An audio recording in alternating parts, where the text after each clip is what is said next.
Anatomia cardiovascular aplicada ao desporto.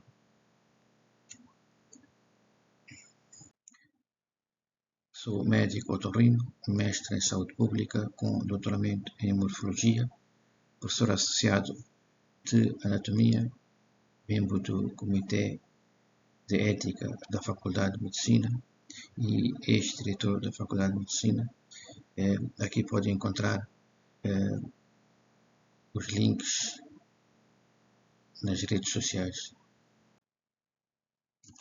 Qual é o objetivo desse trabalho? É familiarizar os professores de educação física e todo indivíduo ligado ao desporto com os conhecimentos anatômicos sobre o aparelho cardiovascular e principais patologias cardíacas com interesse desportivo.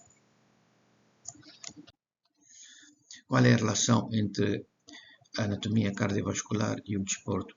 O aparelho cardiovascular ele possui uma função fundamental na resposta do corpo ao exercício. No momento em que iniciamos o exercício, existem várias respostas cardiovasculares que são desencadeadas, permitindo a realização do mesmo. Como é que é constituído o aparelho cardiovascular? O aparelho cardiovascular é constituído pelo coração, que é uma bomba, e os sistemas circulatórios. Os sistemas circulatórios são o sistema sanguíneo e o sistema linfático. O sistema sanguíneo divide-se em pequena circulação, grande circulação e circulação porta, também chamada de circulação porta hepática.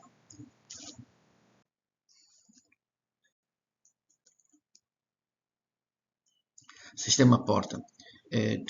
O que é um sistema porta? Existem vários sistemas portas no corpo. O sistema porta é quando um vaso ele está capilarizado nos seus dois extremos. Normalmente nós encontramos uma artéria que vai ficando cada vez mais pequena até a arteriúlia e depois forma capilar, e depois nós encontramos capilar venoso, deste lado capilar venoso, vênula e uma veia cada vez maior. Ou seja, uma artéria é um vaso, na grande circulação, na pequena circulação, é um vaso capilarizado só num extremo. Mas um sistema porta é quando ele é capilarizado nos dois extremos. Então, o sistema porta ele transporta o sangue do aparelho digestivo, do intestino, do baço, do pâncreas, vesícula biliar, e ele leva este sangue até ao fígado, onde é tratado, passa para os sinusoides e depois vai para a veia cava inferior. E podemos ver que a veia cava inferior está aqui. O sangue simplesmente não entra diretamente para a veia cava inferior, passa para um sistema porta. Passa para o fígado e depois do fígado passa para a veia cava inferior. Ou seja, o sangue deve sofrer algum tipo de alteração no fígado. O fígado tem várias funções, uma das funções é a detoxificação, e aqui o sangue é tratado e depois entra na veia cava inferior e da veia cava inferior diretamente para a aurícula direita. Alguns vasos eles têm válvulas que impedem o refluxo. Elas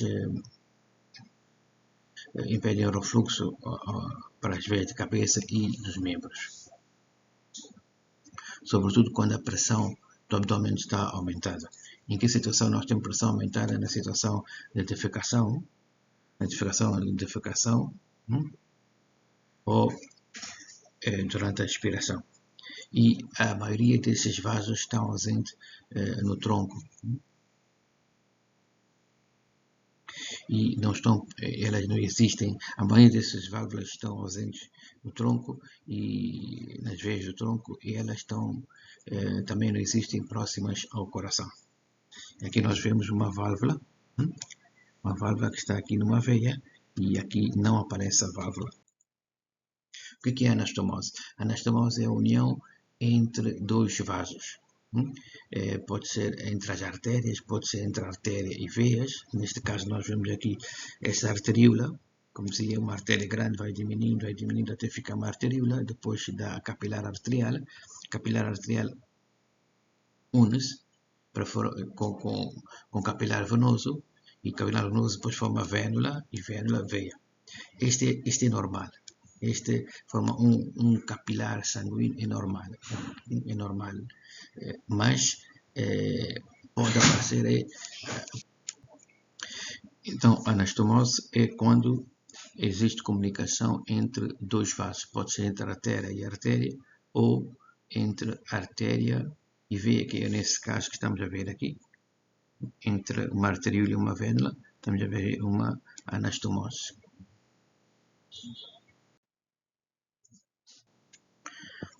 O sistema linfático é aquele que transporta, que faz circular a linfa, desde os espaços intersticiais até a veia cava superior. Ele é constituído por vasos linfáticos e gânglios linfáticos. Nós aqui vemos vasos linfáticos nessa imagem, vemos vasos linfáticos e nódulos linfáticos em vermelho. Os vasos são muito finos e também é constituído também por órgãos linfáticos. Qual é a função dos linfáticos? Eles drenam o fluido tissular, fazem absorção e transporte de gordura e são importantes na defesa do corpo humano. A maioria dos vasos não é visível, a maioria dos vasos linfáticos não é visível numa disseção anatômica normal, não é visível. Aqui nós temos esse canal torácico, que drena, que vem e desagua no conflante júgulo-subclávio esquerdo, e ele coleta sangue, coleta linfa que está por baixo do diafragma. E deste lado, do lado direito, temos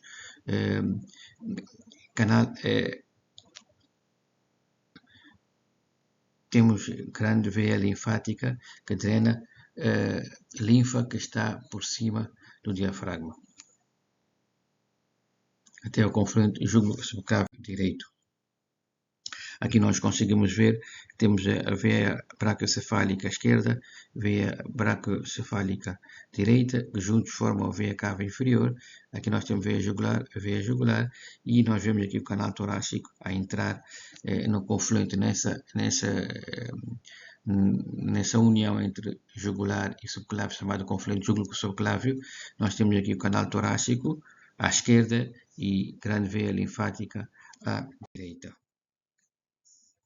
Vemos que o canal linfático está aqui, canal linfático começa aqui no cisterna de Killing, ele sobe e vai para o lado esquerdo. O que são gânglios linfáticos? São estruturas achatadas, ovaladas ou até com forma de rim, que podem ser facilmente palpadas quando elas estão aumentadas de tamanho. Quando estão aumentadas de tamanho, nós chamamos de adenomegália.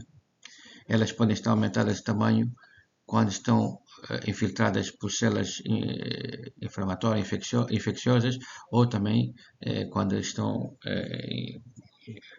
infiltradas por células tumorais. Nós vemos aqui um linfonodo aumentado de tamanho, está aqui, que é palpável. Nesse caso está até provocador, e o linfonodo inflamatório, linfonodo aumentado de tamanho com dor, normalmente é de causa infecciosa. O que é linfa? Aqui nós vemos também um gânglio aumentado de tamanho. Linfa é um fluido tipo água, ele é claro, é aquoso, mas pode ser um pouco amarelo, pálido ou ligeiramente opaco. E ele tem os mesmos constituintes de um plasma sanguíneo. A linfa proveniente do intestino também contém gordura, ácidos gordos, glicerol, aminoácidos, glicose e outras substâncias. O que é linfadenite? Linfadenite é a inflamação do gânglio linfático.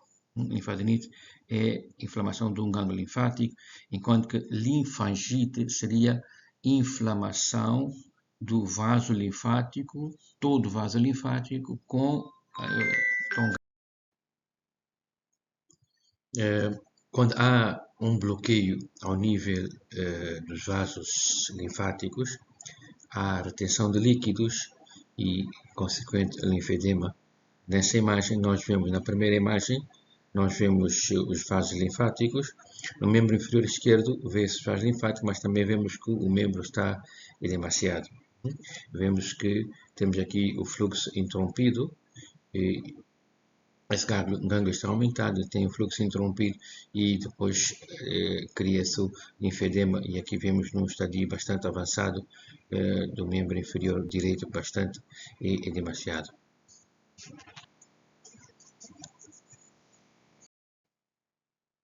Nessa imagem nós conseguimos ver esses riscos vermelhos que vemos aqui. Vemos inclusive uma linha azul que é o vaso, veia, uma veia, e ao lado vemos um outro risco vermelho que é a inflamação do vaso linfático. Onde é que nós devemos medir a tensão arterial? Podemos medir no pulso, mas se for ao nível do braço, nós podemos medir ao nível da artéria braquial.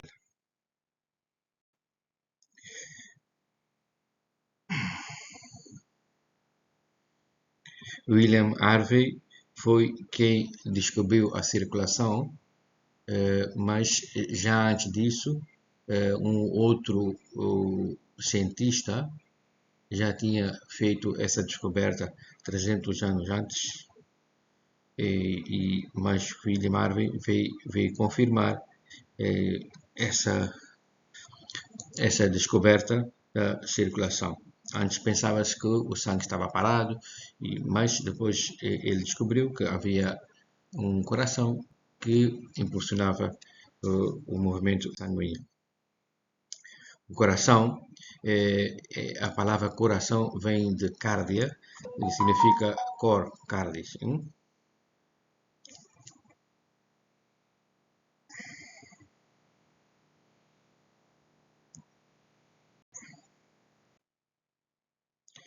Coração é um órgão muscular. É um órgão muscular oco. Aqui nós vemos essa imagem de um coração dessecado e vemos, aqui foi retirado o pericárdio, conseguimos ver essas artérias, vasos, ramos de artérias coronárias em vermelho, e vemos músculo. Isso é músculo, isto tudo aqui é músculo. O coração é um órgão muscular e ele tem cavidades, por isso ele é oco. O coração é um órgão muscular que contrai e produz força suficiente, é como se fosse uma bomba, para espalhar o sangue para todas as partes do corpo humano. Ele funciona como se fosse uma motobomba, que ele espalha, quando ele contrai, ele espalha o sangue para todas as partes do corpo. E existem duas forças que funcionam neste. Há uma força quando o coração relaxa, primeiro ele contrai, depois relaxa, contrai e relaxa. Quando ele relaxa, todo o sangue que está nas veias entra na aurícula, todo o sangue que está nas veias entra no coração, e depois ele contrai, e todo este sangue que está na aurícula, que passou para o ventrículo, ele quando contrai, ele espalha este sangue das aurículas e dos ventrículos para todas as partes do corpo. Então, nessa imagem nós vemos a entrada do sangue, o sangue entra, passa para o átrio, da átrio para o ventrículo, depois enche as cavidades e posteriormente temos a outra força, que é a contração destas cavidades e lançamento do sangue para os grandes vasos, para grandes artérias.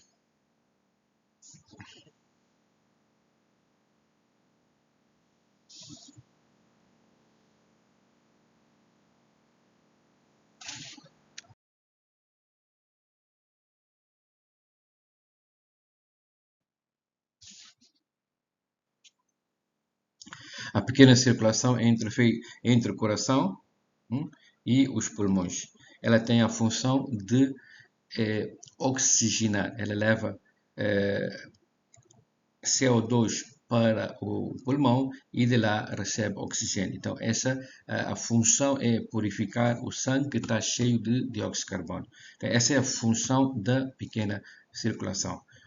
O sangue sai do ventrículo direito, o sangue sai do ventrículo direito, está aqui, o sangue sai do ventrículo direito, entra na artéria pulmonar e depois vai para alvéolos, faz as trocas, vem pelas veias pulmonares para átrio esquerdo.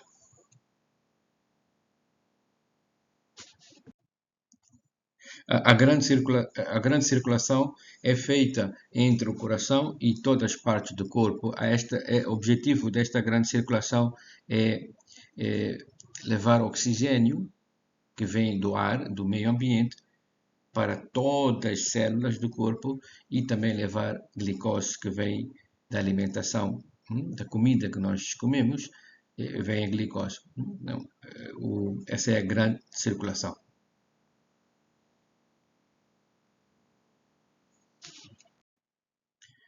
O coração situa-se na cavidade torácica. Nós vemos o coração na cavidade torácica, num espaço chamado mediastino. O que é mediastino? Mediastino é um espaço que está entre os dois pulmões e pleuras. É um espaço chamado mediastino. Então, o coração está na cavidade torácica, exatamente ao nível do mediastino. Ele tem a forma de uma pirâmide triangular. Essa é uma pirâmide. Ele tem a forma de uma pirâmide triangular. Tem a forma de uma pirâmide triangular. Nós podemos ver aqui. Ele tem a forma de uma pirâmide triangular com três faces. Uma base, a base estaria aqui, um vértice e três faces. O coração tem um eixo que está neste sentido, dirigido de dentro para fora, de cima para baixo e de profundidade para a superfície. Esse aqui é o eixo do coração. Qual é a consistência do coração? Consistência é quando eu pego o coração, o que é que ele é mole, ele é duro, parece pedra. Não, o coração ele é firme. Isso é que chama-se consistência. Ele é firme, porque nós estamos a pegar músculo, então é firme. Qual é a cor do coração? O coração tem uma cor vermelho acastanhada. Essa é a cor do coração, com áreas amareladas, que é a gordura que está aqui nos sulcos. Qual é o peso do coração? No homem, ele pesa 270 gramas e na mulher pesa 260 gramas. Isso tem a ver com a estatura do homem, normalmente ela é maior. Então, em média, é 250, 300 gramas.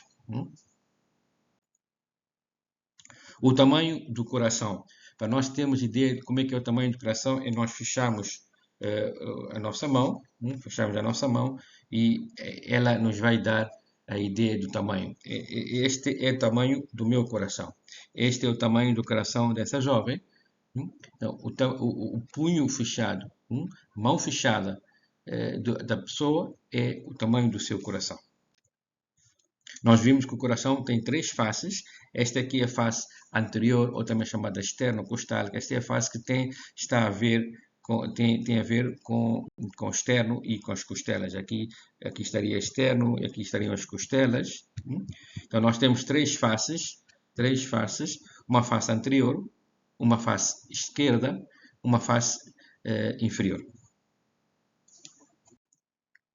Temos um vértice que ele não é, ele é um vértice rombo, que é a parte mais superficial do coração, e temos a base. A base é a parte mais profunda do coração, onde se encontram os grandes vasos. Aqui nós podemos ver, temos o orifício da aorta, o orifício da artéria pulmonar e também temos orifícios atrioventriculares. O coração possui 4 câmaras, o coração possui 4 câmaras, átrio direito, átrio esquerdo, ventrículo direito, ventrículo esquerdo. E o coração os átrios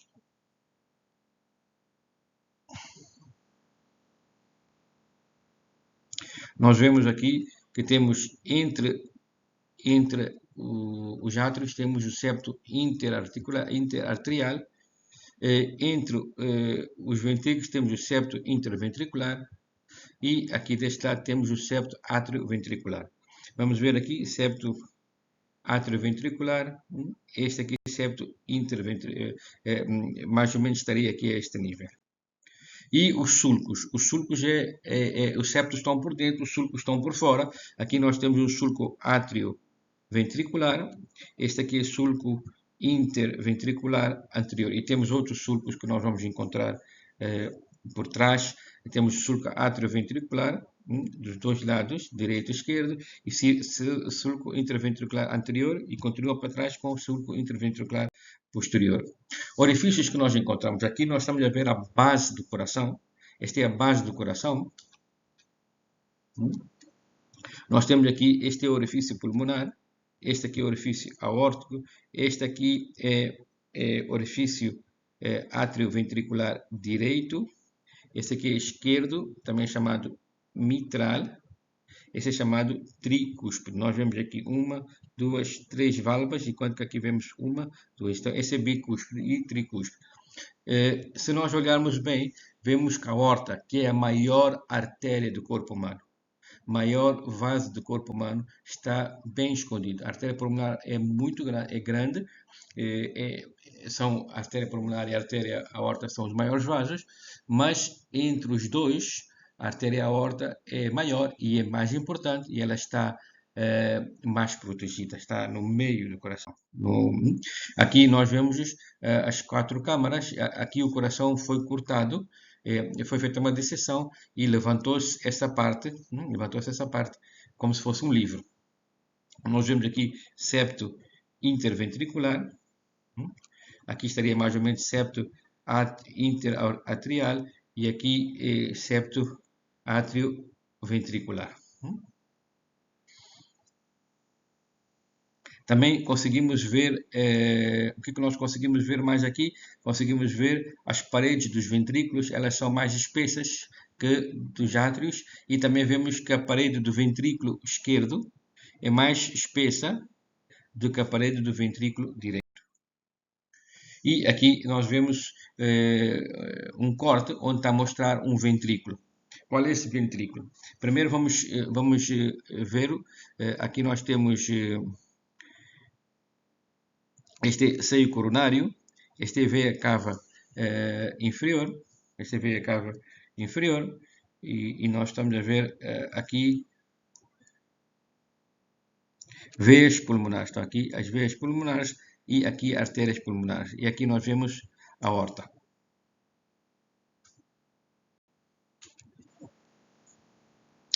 O ventrículo que está exposto aqui é ventrículo esquerdo. Vemos as paredes são mais espessas. Paredes mais espessas. Também vemos aqui tem seio coronário que está no lado esquerdo. E no fundo nós vemos a veia cava inferior. A veia cava inferior está do outro lado, está no átrio direito.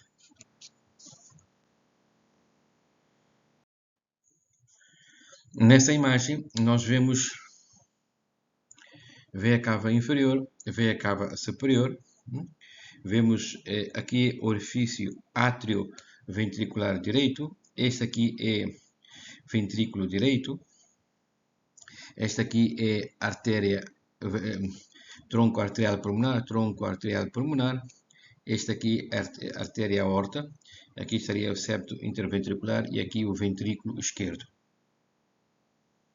Na outra imagem, vemos aqui o ventrículo, em cima átrio, vemos a aorta, vemos a artéria pulmonar direita e esquerda. Nesse caso, nós estamos aqui na presença do ventrículo esquerdo e átrio esquerdo. Nessa imagem, nós vemos átrio direito, aqui é átrio direito. Vemos aqui o átrio direito, vemos veia cava inferior, veia cava superior, e aqui orifício atrioventricular e lá embaixo ventrículo direito. Temos aqui a fossa oval, esta fossa oval, que está aberta antes do nascimento, está aberta e permite a comunicação entre átrio direito e átrio esquerdo. Com o nascimento ela fecha. Com ela fecha e fica só um vestígio.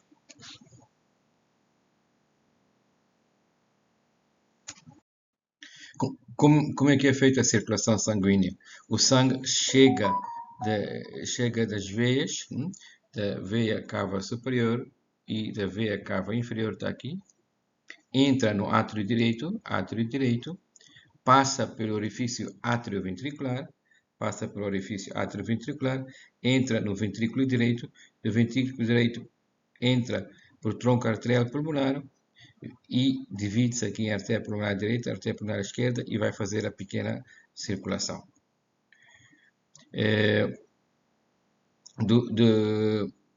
Do pulmão volta com veias pulmonares, aqui veias pulmonares direitas, com 4 por direitas, e 4 no total, 2 direitas, 2 esquerdas, e entra na átrio esquerdo, depois para ventrículo esquerdo, e átrio esquerdo, ventrículo esquerdo, e depois do ventrículo esquerdo lança para a artéria aorta para todas as partes do corpo. Nós aqui vemos áreas de auscultação. Nós temos o que vamos auscultar são o encerramento dos orifícios. Quais são os orifícios? Nós mostramos orifícios aórtico, pulmonar, atrioventricular direito e atrioventricular esquerdo. Então, a este nível, nós vamos ouvir orifício aórtico, a este nível, orifício pulmonar, aqui orifício mitral e orifício tricúspide. Vamos ver várias imagens que mostram a exata localização. Aqui nós vemos no ponto vermelho a auscultação da orifício aórtico, o encerramento da válvula aórtica, ponto azul, o encerramento da válvula pulmonar. E nós vemos aqui em verde é a auscultação para orifício atrioventricular direito, que é tricúspide. E do outro lado é para orifício atrioventricular esquerdo. Continuamos a ver aqui orifício aórtico, pulmonar, tricúspide e mitral. Vemos aqui orifício aórtico, pulmonar, tricúspide, mitral, os pontos de auscultação.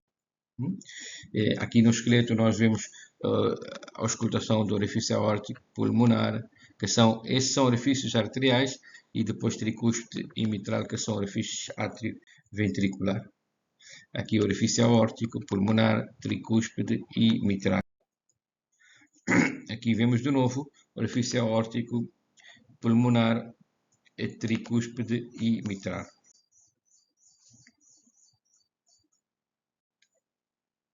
Nós vemos que o coração é um órgão nobre e ele está protegido por uma grelha óssea, grelha costal. Aliás, todos os órgãos nobres estão protegidos por osso. O sistema nervoso central está protegido por osso, o encéfalo está protegido por cavidade craniana, a medula espinhal está protegida por coluna vertebral, os pulmões e os corações estão protegidos por caixa torácica. Nós temos 3 faces: face anterior, diafragmática e inferior. A face diafragmática, face anterior, face esquerda e face inferior. A face inferior também é chamada face diafragmática porque é a face que está a alojar, que está sentada em cima do músculo diafragma. Então essa face, nós vemos aqui toda essa face aqui é a face inferior. Face pulmonar, o pulmão direito ele é maior que o pulmão esquerdo, porque o pulmão esquerdo aloja o coração. Aloja o coração e então existe uma incisura no pulmão esquerdo para receber o coração. Então, essa face pulmonar é a face que está do coração que está pelo pulmão, é chamada face esquerda, face lateral esquerda, face lateral ou face pulmonar. Aqui estamos a ver os orifícios e vamos ver aqui o jogo de abertura dos orifícios. Aqui nós estamos no sístole. Sístole é contração, o sangue que está no átrio e no ventrículo, o coração contrai. No sístole, o coração contrai e lança todo o sangue para as artérias. Para isso, significa que o orifício atrioventricular tem que estar aberto. Ele abre a artéria, abre a válvula aórtica e a válvula pulmonar e fecha as válvulas atrioventricular para que o sangue não reflua. Quando contrair o coração, o sangue não pode voltar para a átrio. O sangue que já está no ventrículo tem que entrar para a artéria. Então, este aqui nós vemos os orifícios atrioventriculares fechados e orifícios arteriais, também chamados semilunares, abertos. Nessa imagem, nós vemos veia cava inferior, veia cava superior, seio coronário, aqui a aorta, a artéria pulmonar direita, artéria pulmonar esquerda. E então, essa parte aqui seria átrio direito, aqui ventrículo direito, aqui ventrículo esquerdo. E aqui nós vemos, nesse esquema não está em nenhuma fase, esse esquema académico não está em nenhuma fase de dístolo, não está em nenhum ciclo cardíaco, que é contração e relaxamento. Isso é um ciclo, o sístole diástole é um ciclo, porque aqui, de uma forma esquemática, todos estão fechados. Já tínhamos visto essa imagem, onde nós vemos aqui o orifício átrio-ventricular direito ou tricúspide. Aqui vemos o sangue vindo de veia cava inferior, veia cava superior, que vai entrar depois para o orifício átrio-ventricular.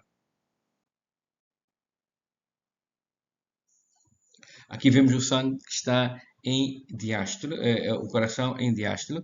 O diástole significa que o coração está relaxado, não está a lançar sangue, ele está relaxado, ele funciona como um aspirador, ele abre, permite a entrada de sangue, de grande quantidade de sangue que vem das veias. Portanto, os orifícios atrioventricular direito e esquerdo estão abertos, mas os orifícios arteriais estão fechados. O coração está a encher para posteriormente lançar. E aqui nós vemos em sístole, os atrioventriculares fecharam e orifícios arteriais abriram. O coração é um órgão nobre, ele não está em relação a não tem relação direta com nenhuma estrutura.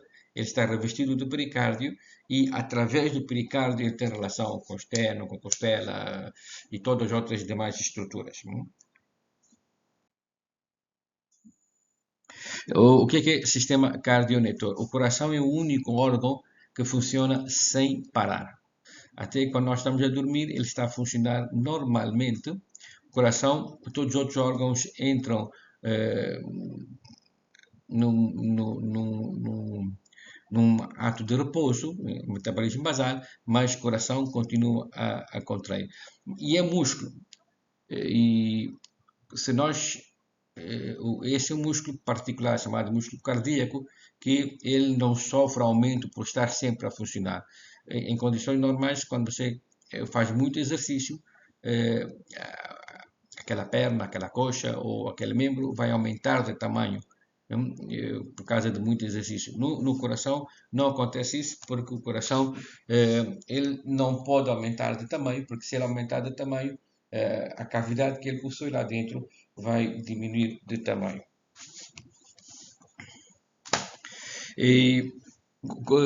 Então, o sistema cardionetor ou de condução significa que para haver um ciclo cardíaco, quer dizer, para haver uma sístole ou diástole, o coração deve contrair.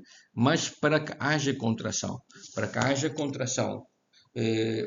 o ponto de partida ou o ponto gatilho deve ser ao nível do nosso sino arterial. Nosso sino arterial, vamos primeiro ver, aqui temos veia cava inferior, veia cava superior, átrio direito, ventrículo direito, átrio esquerdo, ventrículo esquerdo, septo interventricular, septo interarterial e septo atrioventricular. Então, o nosso sino arterial está aqui, ao lado da veia cava inferior, no átrio direito, e a contração deve começar por ali, para que haja uma contração uniforme. Tem que ser uma contração coordenada. Ela começa, é ali que começa a contração que se espalha, essa contração que se vai espalhar. Nós vemos nessa imagem que do nosso sino arterial, as fibras descem, o estímulo desce até no átrio ventricular e depois ele divide-se de um lado e do outro lado e espalha-se depois por fibra de Purkinje. Então, o que é marco-passo cardíaco? Os componentes do sistema de condução, eles devem disparar de forma espontânea. Os componentes do sistema de condução devem disparar de uma forma, devem emitir uma descarga elétrica espontânea. Então, o nosso sino arterial é a fonte espontânea de geração de impulso cardíaco. Ele deve começar no nosso sino arterial e ele funciona como se fosse um marca-passo cardíaco fisiológico, porque está no corpo, ele existe, é o normal, é o fisiológico, é o normal. Ele permite uma despolarização e depois há potenciais de ação, descarregam mais rapidamente e espalham a sua despolarização para outras regiões. E depois há de novo uma descarga espontânea e com isso uma pulsação automática do coração. Aqui nós vemos, nosso sino arterial está aqui em azul, ele saem fibras, estímulos ao longo do átrio que vão até no sino atrioventricular, e chega no átrio ventricular, ainda mais um pouco, forma um feixe de Risch, que é esse aqui, e depois ele divide-se em fibras direitas e fibras esquerdas, um lado do ventrículo direito, um lado do ventrículo esquerdo, e depois quando chega na ponta do ventrículo ele se espalha formando fibras de Purkinje, está aqui fibras de Purkinje. E como podemos ver, esta ação ela pode ser registrada no eletrocardiograma. Nós vemos aqui no sino arterial, no átrio ventricular, depois tem aqui feixe de Risch e separa-se direito, esquerdo e aqui depois fibras de Purkinje.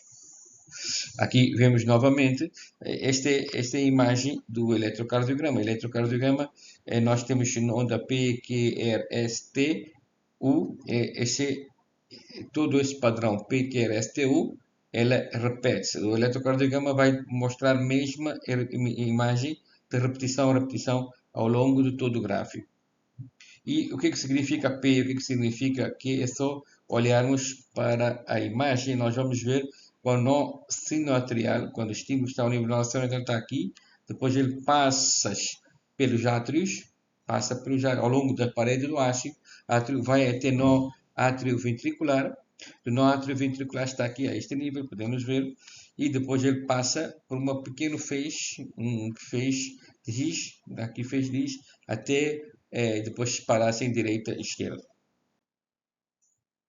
E aqui nós estamos a ver, por exemplo, a onda P equivale aqui a este movimento e a onda R seria a este nível, o movimento. Vamos tomar em atenção aqui as bolinhas que estão aqui e o eletrocardiograma que está aqui.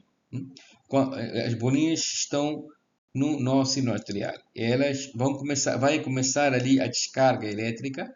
Esta é a descarga elétrica normal. Se houver uma descarga deste lado, o coração vai contrair, mas não vai contrair o suficiente para que haja uma sístole, ou seja, não vai contrair de forma que o sangue que está dentro do coração consiga espalhar para todas as artérias.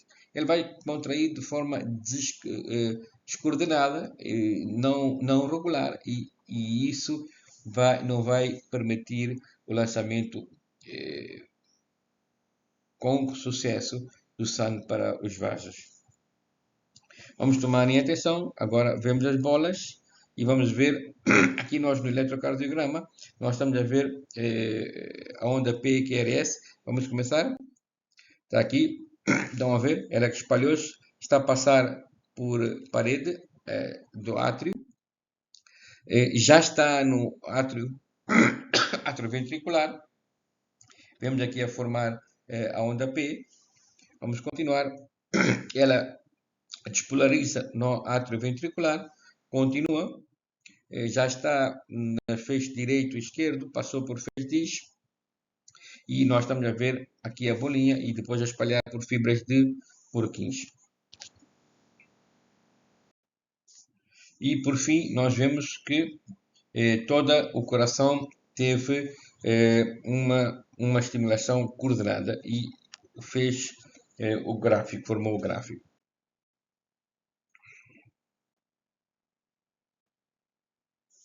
Nesta imagem de repetição. Aqui nessa imagem nós conseguimos ver também o nosso sino atrial, no átrio ventricular, as fibras a chegarem, passando pelo átrio, e depois do átrio ventricular passa por um pequeno feixe chamado feixe de His, e depois distribui à direita e à esquerda até a ponta do ventrículo, onde ramificam-se em fibras de Purkinje. Como é que é feita a irrigação do coração? O coração ele recebe duas artérias, chamadas artérias coronárias. Elas chamam-se coronárias porque elas contornam o coração. Artéria coronária direita e artéria coronária esquerda. Nós vemos aqui a artéria coronária direita, que vai para trás, e a artéria coronária esquerda. Artéria coronária direita, que está no sulco atrioventricular direito, e a artéria coronária esquerda, que está no sulco atrioventricular esquerdo.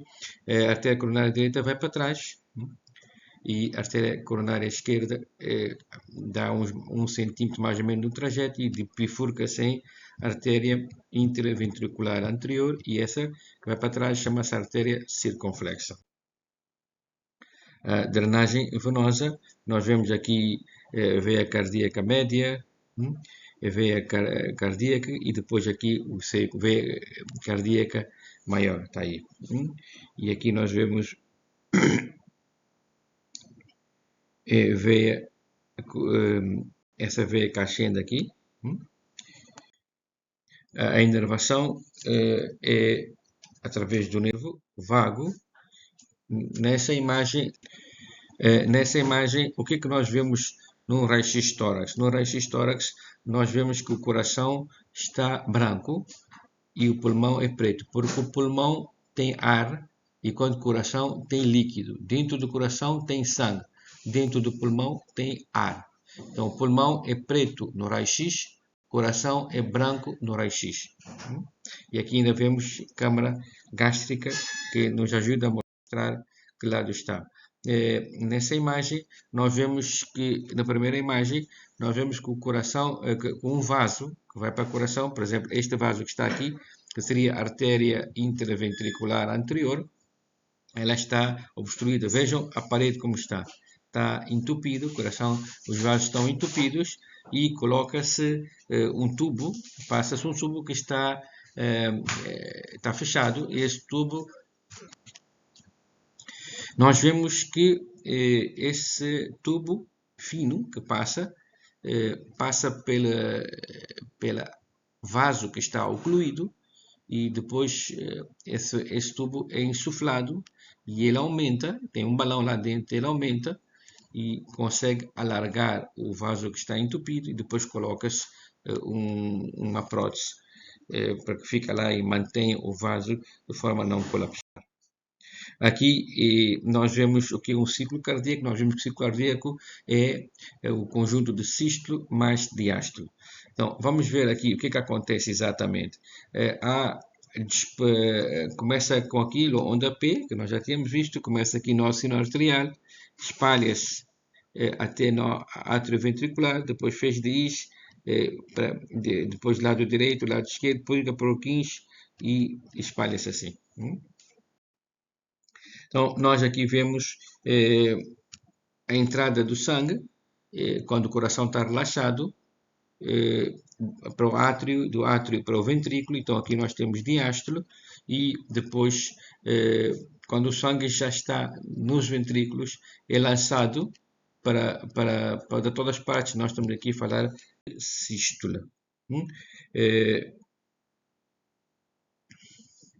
Na sístole, os ventrículos, eles contraem, contraem enquanto que as aurículas estão relaxadas, e no diástole as aurículas estão relaxadas, o ventrículo também está relaxado e recebe sangue.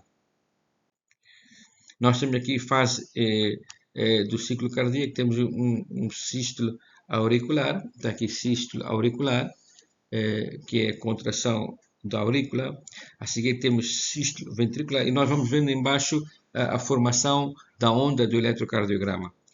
Embaixo temos sístole ventricular, e depois mais tarde temos diástole ventricular e também aqui diástole ventricular. O que são os sons cardíacos? O encerramento dos orifícios provoca o som. Então, o primeiro som, nós temos dois sons. O primeiro som é quando o orifício atrioventricular direito ou esquerdo fecha. O segundo som é quando os orifícios arteriais, também chamados semilunares, fecham.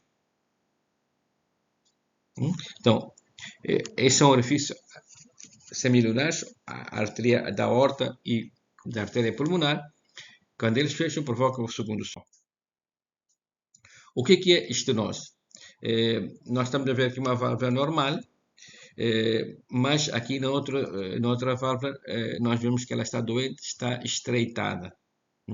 Significa quando ela não tem capacidade de fechar, não tem capacidade também de receber quantidade suficiente de sangue. Nós vemos aqui uma estenose, vemos aqui uma estenose. O que é uma válvula incompetente ou regurgita? Quando uma válvula não se fecha bem, quando uma válvula atrioventricular, por exemplo, não fecha bem, o sangue entrou da átrio para ventrículo. Quando é a altura de fazer a sístole, quando é a altura de contrair o ventrículo, o coração contrai, o ventrículo contrai, todo o sangue devia entrar nas artérias, mas é uma parte de sangue que volta, Aqui vemos que o sangue devia entrar para a artéria, mas há uma parte de sangue que está a voltar. Significa que a pessoa precisa do sangue e essa pessoa não vai receber na totalidade o sangue. E isso reflete que essa pessoa vai ter dificuldade, por exemplo, para fazer exercícios. Ele não há de conseguir subir, nem necessariamente exercício, alguma atividade que exija algum esforço. Por exemplo, para subir escadas, o indivíduo vai ter dificuldade para subir o primeiro andar, por exemplo.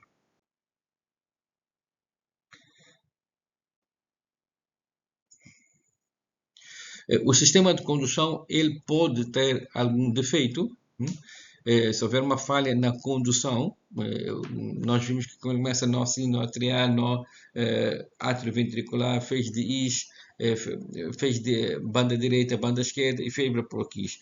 Quando há uma falha na condução, ao nível do feixe atrioventricular, o feixe atrioventricular pode ser também por lesão no coração, como uma lesão por aterosclerose, e vai fazer com que há um defeito na contração rítmica do ventrículo. Nós estamos a falar, aqui temos coração, nós estamos a falar que o nó começou aqui, nó sinoatrial, até nó atrioventricular. Então aqui já tem dificuldade e depois quando ele divide-se. E nós já estamos ao nível do ventrículo. Então há um defeito na banda direita e banda esquerda, ou também no feixe, diz. E significa que a contração do ventrículo não vai acontecer de forma coordenada. E isso vai provocar arritmia. Então, o que é um marca-passo cardíaco? Marca-passo cardíaco ele tem indicação para casos que há um bloqueio, o coração não está a contrair devidamente, coloca-se um marca-passo. Nós falamos do marca-passo cardíaco fisiológico, agora estamos falando do marca-passo cardíaco artificial. Aqui nós vemos a radiografia e vemos aqui os tubos e vemos aqui o aparelho que está aí. Vemos aqui o aparelho que está aqui colocado, através da veia subclávia, e ele entra, é colocado aqui. Esse marca-passo é que vai passar a produzir estímulo, uma vez que o coração não está a produzir estímulo suficiente para uma contração regular e vai passar a utilizar uma marca-passo que tem pilha e ele funciona de forma a corrigir essa arritmia. Eletrocardiograma, nós já vimos que esta imagem aqui repete-se, podem ver aqui que está a repetir aqui, coloca-se elétrodos em diferentes locais chamados V1, V2, etc. E nós vamos ter as imagens consoante a contração, encontrando o que vai acontecer de nó sinoatrial, paredes atriais, nó atrioventricular, elas vão formar. Então nós vemos aqui onda P, onda PR, estamos aqui, PR, e depois QRS é quando está a espalhar já a fibra de Purkinje. Vemos aqui, onda P é aqui nó sinoarterial, que é atrioventricular, e por exemplo, onda T estaria aqui no Purkinje. O que quer dizer reiniciar o coração? Então, é toda a manobra que é de ressuscitação. Reiniciar o coração, há que restabelecer o débito cardíaco e ventilação pulmonar. E são feitas as massagens, aqui vemos as manobras de ressuscitação. O que quer dizer fibrilação? É contração ou espasmos múltiplos, rápidos e ineficazes das fibras musculares, incluindo o próprio músculo cardíaco, o coração e o músculo cardíaco. Aqui nós vemos o esquema normal, que começa no nó sinoatrial, parede do átrio, atrioventricular, e depois fez de IS, banda direita, banda esquerda e Purkinje. Mas uma fibrilação, reparem bem nessa aqui, é uma fibrilação que vários sítios estão a contrair. E é uma forma descoordenada, há uma contração, vários sítios a contrair, e não acontece uma contração válida que dê progressão a esta onda. Então a onda, ela não tem força, ela vai se espalhando sem força. Então nós temos fibrilação arterial e fibrilação ventricular. Fibrilação arterial há uma descoordenação ao nível das paredes do átrio que fazem com que o átrio ela não vai contrair de forma... Nós também sabemos que os velhos têm fibrilação arterial, mas eles conseguem viver muitos anos. Uma pessoa com fibrilação arterial, elas cansam facilmente durante o exercício físico, porque uma vez que o átrio não está a contrair bem, o sangue que devia chegar ao ventrículo é reduzido. Temos um enchimento reduzido do ventrículo, e se tem enchimento reduzido do ventrículo, quando ele contrair o ventrículo, também vai lançar pouco sangue. E durante o exercício, há uma demanda. Quando você gasta durante o exercício, você precisa de mais sangue, precisa de mais oxigênio, mais energia. E nessa altura, esta fibrilação vai se fazer sentir. Provavelmente não ia fazer sentir numa pessoa que não é atleta ou que não está a fazer exercício, mas uma vez que o átrio não contrai bem, o ventrículo não vai receber sangue suficiente, não recebe sangue suficiente, e ao contrair, não vai lançar devidamente o sangue para todas as partes, e principalmente, como está a fazer exercícios, precisa de mais sangue, e aqui começa a haver a falha. Fibrilação ventricular já seria espasmos irregulares, descoordenados ao nível do ventrículo.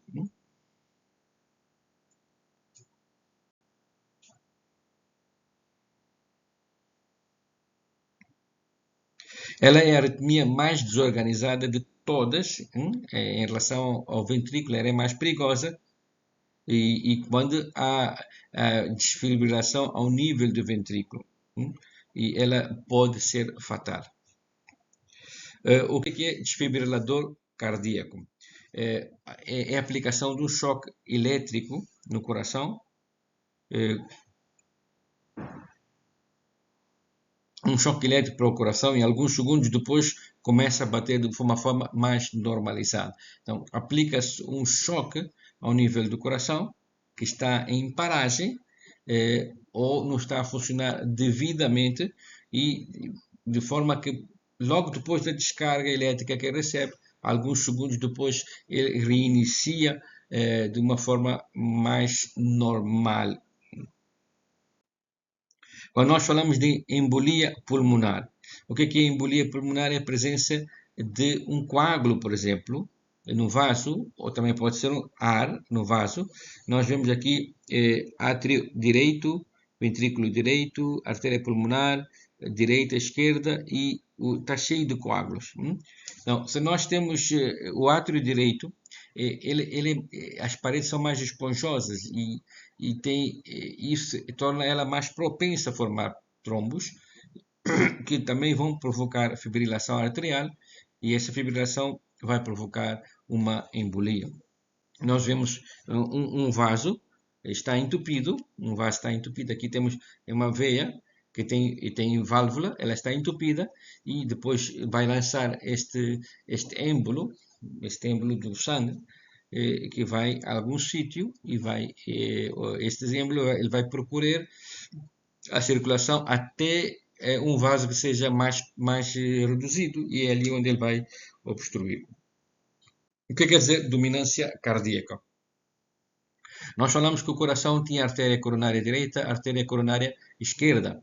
E a artéria coronária direita, ela dá um ramo que circula,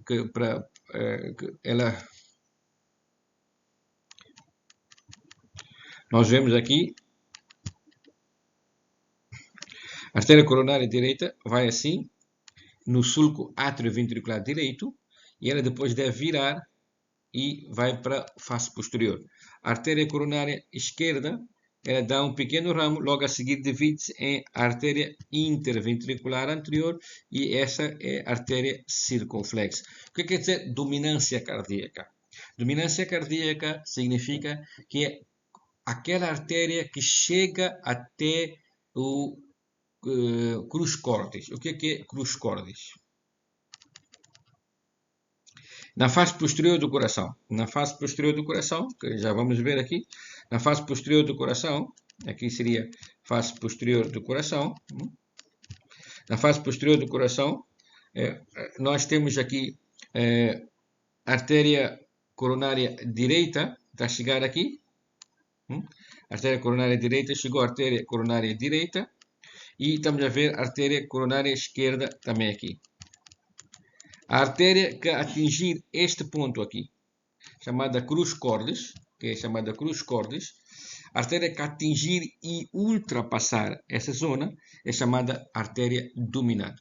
Portanto, nós encontramos pessoas que tiveram infarto e sobrevivem, mas também encontramos pessoas que tiveram infarto e acabam sendo e é fatal este infarto. Por que acontece? Isso vai depender da dominância cardíaca. Isso é importante. Se é um indivíduo que tem uma dominância direita e ele teve um infarto no lado direito, as chances dele são muito reduzidas. Ao nível mundial, 70% das pessoas têm dominância direita, depois temos dominância esquerda e dominância mista. Então, como é que é a dominância direita? No caso de artéria coronária direita, ela vem, ultrapassa um pouco aqui crus cordis e ela dá um ramo chamado artéria interventricular posterior, porque está no sulco interventricular posterior. Neste caso, nós vamos chamar que é uma artéria coronária dominante direita. Quando é esquerda, seria o contrário, a artéria coronária esquerda chegaria no crus cordis e dava a artéria interventricular. Só que esta é uma situação não tão frequente. A artéria coronária direita, 70% das vezes, ela é dominante. Mas pode aparecer o caso da artéria coronária esquerda ser dominante ou ser mista. Mista significa que a artéria coronária direita e esquerda vão irrigar, as ambas vão irrigar a parede posterior. O que é angina de peito? Angina de peito é um fluxo insuficiente, sanguíneo insuficiente para o coração. O coração devia receber sangue, mas o sangue que não chega ao coração, porquê? Porque algum vaso está obstruído. E nós vemos aqui o vaso obstruído, e vemos aqui uma zona amarela, que está a mostrar a lesão. E quando o vaso está obstruído, provoca uma dor muito forte ao nível do coração, essa é chamada dor de angina. O que é angiografia coronária? Angiografia coronária, angio significa vaso, grafia é o estudo, coronária é um estudo gráfico dos vasos do coração. Não, coloca-se um produto de contraste, ao nível da veia femoral, faz-se subir esse produto e ele vai pintar a artéria coronária. Nós vemos e aqui o vaso a chegar e aqui está aqui o catéter. Fazemos passar um catéter que vai de forma retrógrada, ele entra no coração e nós vamos estudar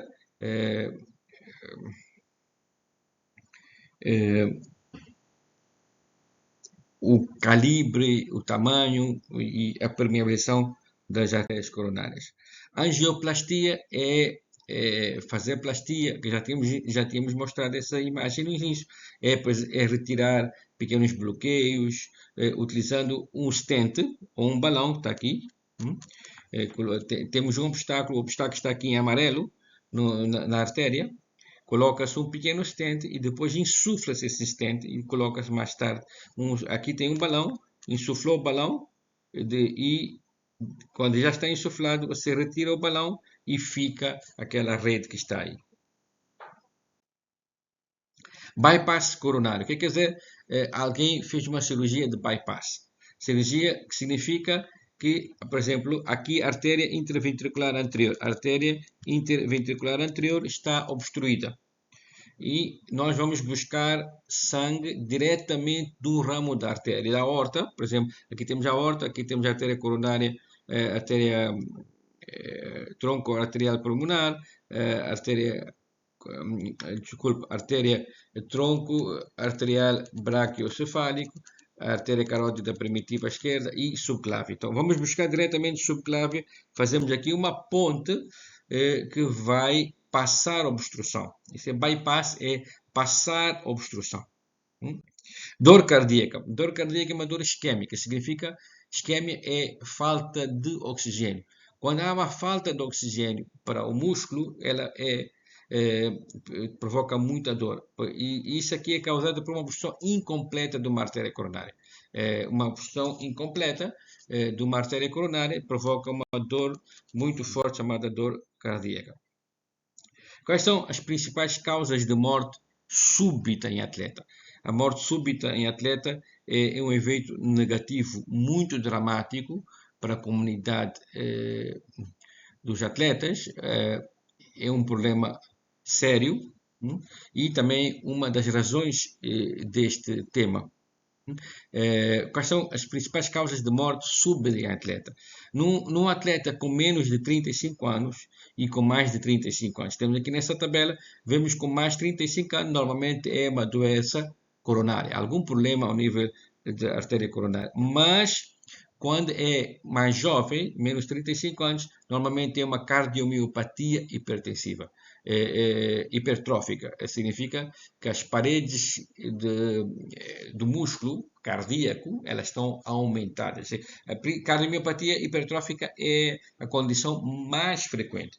Depois temos anomalias da artéria coronária, miocardite e outras doenças, incluindo defeitos de sistema de condução. O que é atleta? Atleta é todo indivíduo que realiza treinamento para uma determinada determinada modalidade. Não interessa qual é a modalidade, mas ele é um atleta e ele realiza isso de forma individual ou coletiva. Ele quer atingir um objetivo. E ele pode ser amador ou profissional.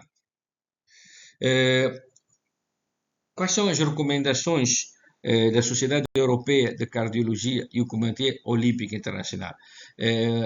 Fazer eletrocardiograma. Para, com o eletrocardiograma, ter a ideia se tem fibrilação, tem algum problema cardíaco. Por exemplo, na Itália, com essa técnica de fazer, esta estratégia de fazer eletrocardiograma, conseguiu diminuir a incidência de morte súbita entre os atletas, sobretudo atletas que tinham cardiomiopatia hipertrófica. Começou-se a fazer eletrocardiograma, detectou-se que o atleta tinha problema e fez-se um tratamento, um acompanhamento e diminuiu. Essa foi a estratégia.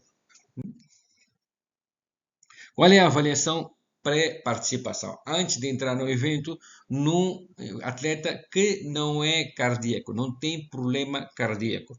Você faz um exame, um médico vai conversar com o doente, com o atleta, vai perguntar sobre os sintomas que tem, se tem algum sintoma, se tem dificuldade para respirar, se tem falta de ar quando corre, e vai perguntar sobre antecedentes familiares, sobre hábitos tabágicos, alcoólicos e outras coisas. E vai fazer um exame físico minucioso. E quando é que deve ser feita essa avaliação? Quando é que deve fazer esta avaliação? Quando é que você deve avaliar este atleta? A maioria dos países não tem uma legislação. Quando? Em que altura você deve fazer este exame, esse check-up? Na Itália, diz que um atleta com 12 anos de idade, se ele vai participar em competições, ele deve fazer. E de quando e quanto tempo deve fazer esse check-up? American Heart Association, ele diz que cada 2 anos, ao nível da escola. Se é um atleta que está na escola e ele está a competir pela escola ou não, mas ao nível da escola, então, é uma criança, e nós devemos fazer um acompanhamento cada 2 anos, até ele entrar na universidade e estar a competir ao nível do desporto universitário. Quando está na universidade, já passa a fazer cada 2 anos. E estamos a falar em um atleta assintomático, ele não tem sintoma. O que é coração do atleta e eletrocardiograma? Quando você faz o eletrocardiograma, você vai detectar que este de facto é um atleta, porque o coração do atleta é diferente do coração de uma pessoa que não é atleta. Se você estiver distraído, você vai pensar que é problema. Não, não é problema. É um coração de uma pessoa que exercita muito. Vemos o coração normal e vamos ver o coração de um atleta. No coração do atleta, nós vemos hipertrofia do ventrículo esquerdo. Aqui o ventrículo esquerdo está aumentado de tamanho, o ventrículo direito está dilatado, há aumento dos átrios. Esse é o coração do atleta. E vemos também o tamanho deste coração, tamanho deste coração. Os atletas profissionais, eles devem fazer um eletrocardiograma, devem fazer uma ecografia cardíaca e fazer uma espirometria, uma prova de esforço. O que é risco de morte súbita? Ela é muito reduzida, esse risco é muito diminuído durante a prática da atividade moderada, de moderada intensidade.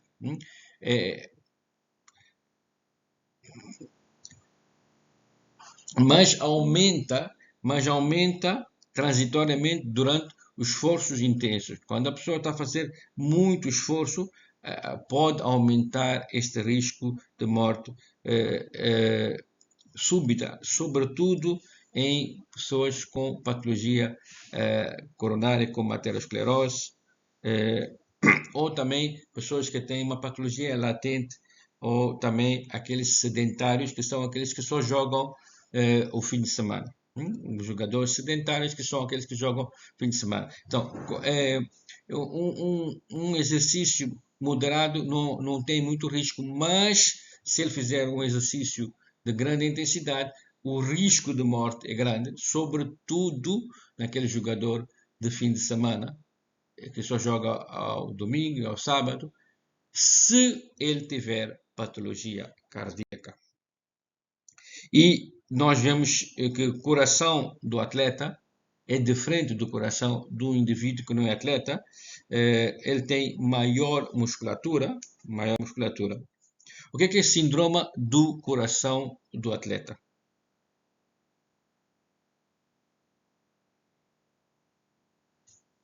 É importante definir recomendações para a prática desportiva em doentes e gerir a arritmia. Quais são as recomendações que você vai dar a um atleta que tem problema cardíaco? Isso é fundamental. Primeiro é detectar quem é o atleta com problema cardíaco e esse atleta ele deve ser tratado e monitorado para evitar que aconteça casos de morte súbita. Então, o síndrome de coração do atleta nesse caso, há aumento da incidência da arritmia. Ou seja, nós vemos que a arritmia é uma descoordenada contração do ventrículo ou do átrio. Então, nós vamos ter uma fibrilação atrial, uma fibrilação ventricular, também uma disfunção ao nível do nó sinoatrial. Arritmia pós-exercício físico. Um indivíduo que foi fazer exercício e sentiu que o coração está a funcionar de uma forma diferente. Ele fez exercício intenso, muito, e a frequência cardíaca dele aumentou muito, mas junto com sintomas. Ele tem algum sintoma, dor do peito, provavelmente visão turva, alguma outra coisa, esse atleta deve procurar o médico. O exercício físico regular, ele é um hábito saudável. Este é um hábito muito bom porque diminui os fatores de risco e também diminui a aterosclerose.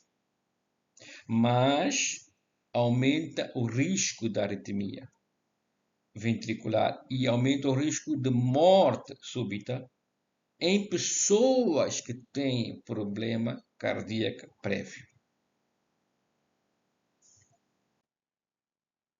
A morte súbita ela acontece entre 0,5 a 3 em 100 mil pessoas. Ela é a primeira causa de morte, principal causa de morte em atletas nos Estados Unidos é cardiomiopatia hipertrófica e na Itália é displasia do ventrículo direito. Então, um exercício muito forte pode precipitar arritmias que podem ser fatais em atletas com problema cardíaco. Então, o mais importante, a mensagem que deixamos aqui é triagem. Há que descobrir qual é o atleta com problema antes dele sentir o problema. Há que descobrir quem é o atleta que tem arritmia, quem é o atleta que tem problema cardíaco. Em idosos que fazem exercício, a principal causa de morte súbita é doença arterial coronária. A morte súbita, a trombose da artéria coronária. Trombose da artéria coronária significa um coágulo na artéria coronária. Também pode acontecer em pessoas de meia idade. Depois de um infarto ou depois de uma fibrilação, pode espalhar um coágulo e também provocar morte súbita. Aqui nós vemos na morte súbita, o coração contrai, espalha o sangue, mas aqui não tem capacidade de espalhar o sangue. No ventrículo não está a espalhar o sangue.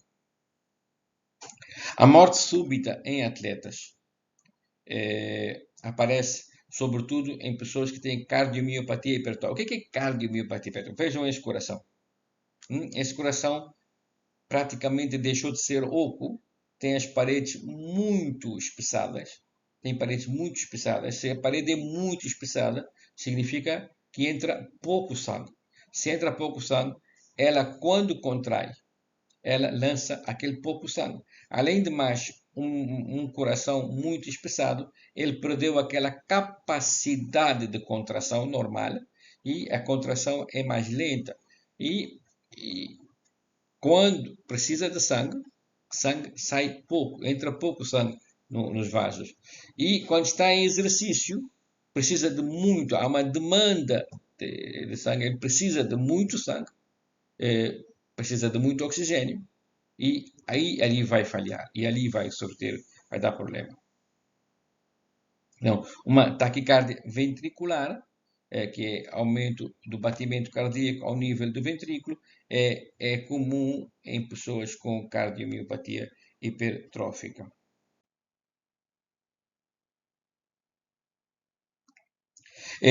Causa morte súbita, ela é considerada, é definida como qualquer morte que acontece por parada cardíaca, paragem cardíaca, num período de 1 hora. Começou o sintoma e até 1 hora de tempo a pessoa morre, então nós consideramos paragem cardíaca. É por morte súbita. Aqui nós vemos o ventrículo direito tem lúmen, mas o ventrículo esquerdo não tem cavidade. Aqui nós estamos a ver uma hipertrofia do ventrículo esquerdo, uma cardiomiopatia hipertrófica, e, como vemos, é a primeira causa de morte no atleta. Também nós encontramos, por exemplo, este atleta que levou um forte trauma, uma forte lesão ao nível do coração, está aqui, levou com uma bola, houve um lançamento de bola, ele recebeu no peito uma forte pancada e também pode descontrolar o batimento cardíaco, e nós vemos aqui,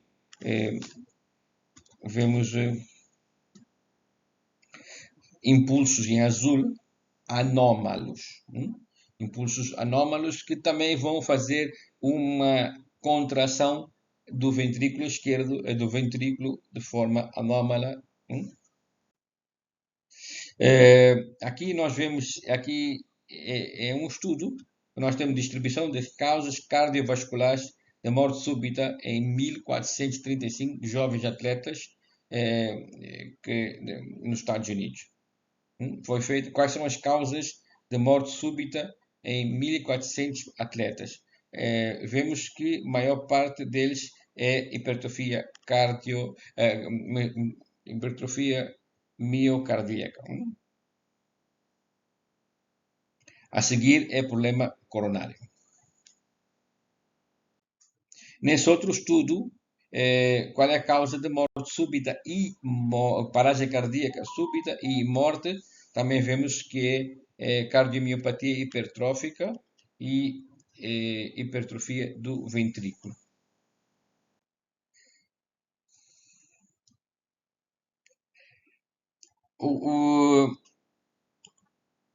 Chamamos a atenção que um check-up é extremamente importante.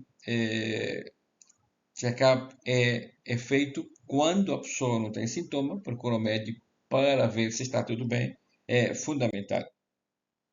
Não, o que é arritmia e o que é palpitação? Palpitação é uma sensação de que o coração não está a bater bem, de que o coração tem um batimento irregular do coração. Normalmente é estresse, é mal-estar geral. Ela acontece depois de exercícios físicos ou emocionais. Enquanto que a arritmia é um distúrbio de batimento cardíaco que de facto pode estar associado ao sistema de condução. É distúrbio do batimento cardíaco provavelmente associado ao problema de condução. Quais são as causas? Infarto miocárdio, artérias entupidas, malformação congênita, diabetes, hipertensão, stress, excesso de cafeína e álcool. Marca passo cardíaco. Aqui vemos de novo um pacemaker e ele é feito para tratar bloqueio cardíaco. Ele conduz impulso elétrico.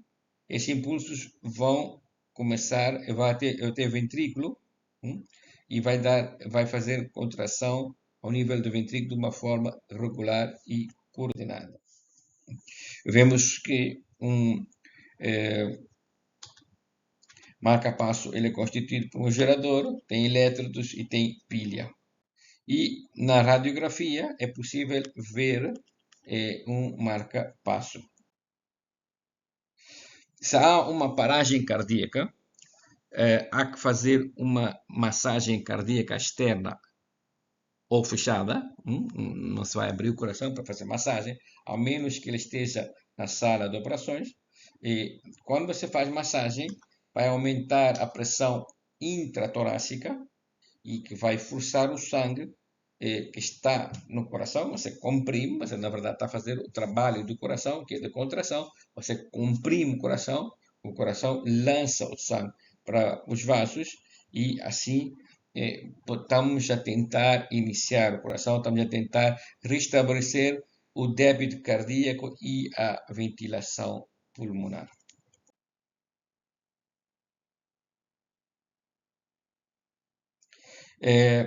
Quando há um choque elétrico, todos os movimentos do coração param e alguns segundos depois reinicia. E provavelmente de forma ele reinicia para voltar a bater normalmente. Esse é o objetivo. Os defeitos de condução pode ser vários. Nós temos aqui nó sino arteriano atrioventricular, fez-TIs, banda direita, banda esquerda, e vemos que pode haver várias causas. Temos aqui a aritmia ventricular, dissociação,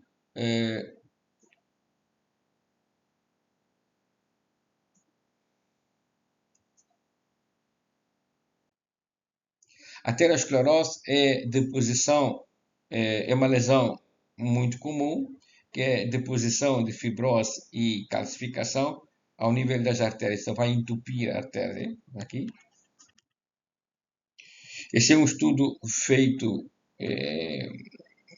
na faculdade onde eu trabalho para determinar o padrão das artérias coronárias da população moçambicana.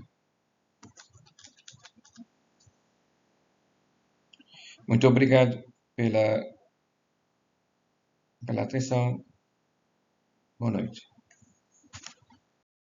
Se houver dúvidas, por favor, estejam à vontade.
Obrigado pela atenção. Aí encontramos o meu e-mail, o meu WhatsApp e meu Instagram. Qualquer dúvida, podem contactar-me, por favor.